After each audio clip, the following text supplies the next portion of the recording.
Hai Dekers, salam cerdas untuk siswa-siswi Indonesia.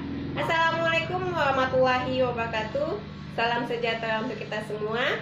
Perkenalkan, nama saya Gladys Retno Maharani, SPD MPD. Biasanya saya dipanggil Teacher Eno.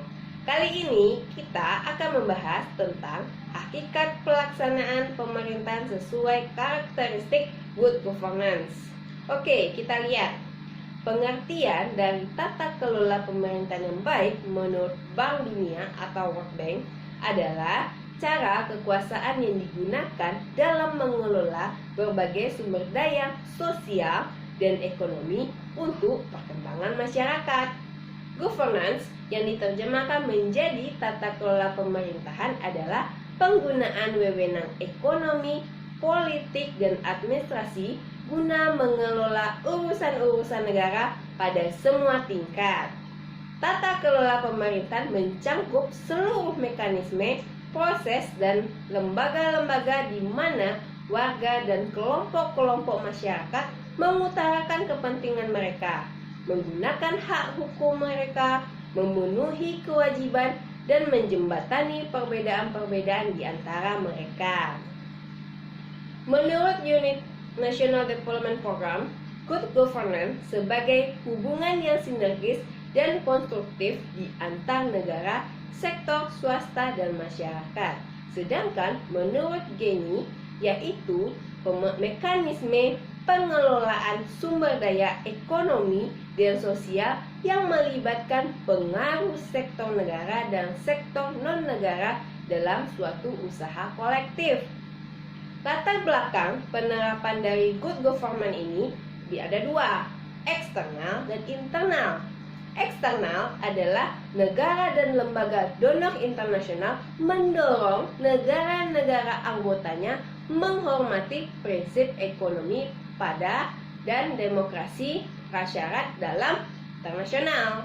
Sedangkan secara internal, salah satu penyebab multidimensional di Indonesia dianggap sebagian masyarakat adalah terjadinya penyalahgunaan kekuasaan yang terwujud dalam bentuk mewabahnya KKN, korupsi, kolusi, dan nepotisme. Apa saja prinsip-prinsip tata kelola pemerintahan yang baik? Yang pertama yaitu partisipasi. Mendorong setiap warga untuk mempergunakan hak dan menyampaikan pendapat dalam proses pengambilan keputusan yang menyangkut kepentingan masyarakat baik secara langsung maupun tidak langsung. Yang kedua, penegakan hukum.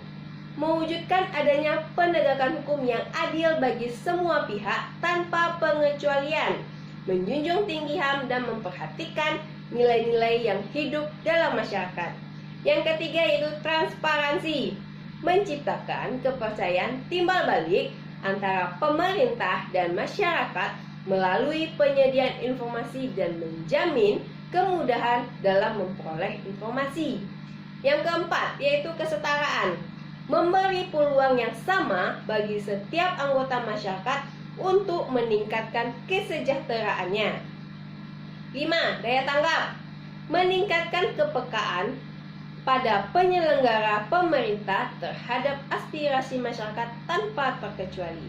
Yang keenam, yaitu wawasan ke depan, membangun daerah berdasarkan visi dan strategi yang jelas dan mengikut sertakan warga dalam seluruh proses pembangunan. Kemudian akuntabilitas, meningkatkan akuntabilitas pada pengambilan keputusan dalam segala bidang yang menyangkut kepentingan masyarakat luas. Yang ke-8 yaitu pengawasan, meningkatkan upaya pengawasan terhadap penyelenggaraan pemerintah dan pembangunan dengan mengusahakan keterlibatan swasta dan masyarakat luas. Efisiensi dan efektivitas, menjamin terselenggaranya pelayanan kepada masyarakat dengan menggunakan sumber daya yang tersedia secara optimal dan bertanggung jawab.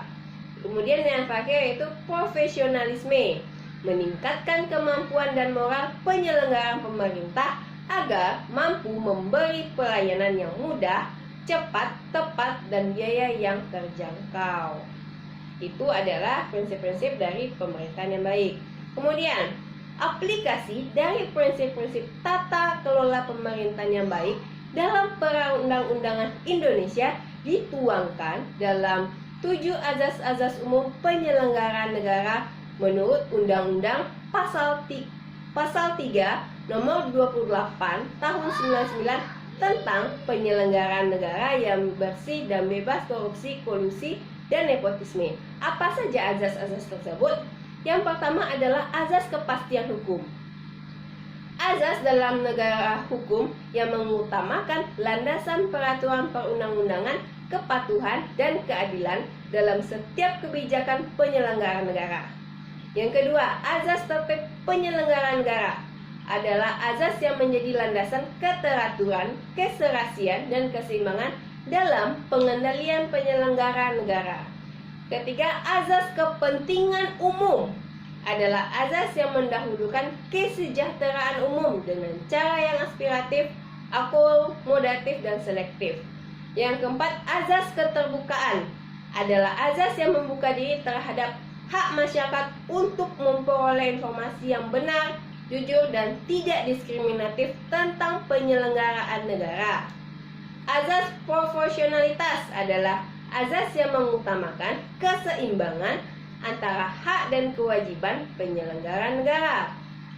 Kemudian azas profesionalitas adalah azas yang mengutamakan keahlian yang berlandaskan kode etik dan ketentuan peraturan perundang-undangan yang berlaku. Kemudian azas akuntabilitas, azas yang menentukan bahwa setiap kegiatan dan hasil akhir dari kegiatan penyelenggara negara harus dapat dipertanggungjawabkan kepada masyarakat. Oke, cukup sekian dulu materi kita hari ini. Mohon maaf apabila ada salah kata. Assalamualaikum warahmatullahi wabarakatuh.